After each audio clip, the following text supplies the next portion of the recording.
भारत कोई जमीन का टुकड़ा नहीं, एक जीता जागता राष्ट्र पुरुष है।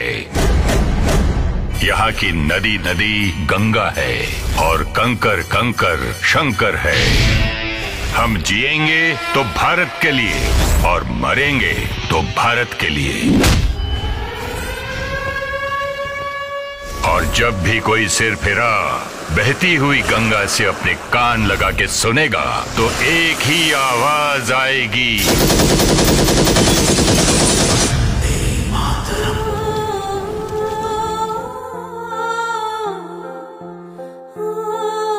जबले हमें बेड़ी के सहारे चलब हमर माई हारत रही और हम हमर माई के जीतल देखल चाहतनी।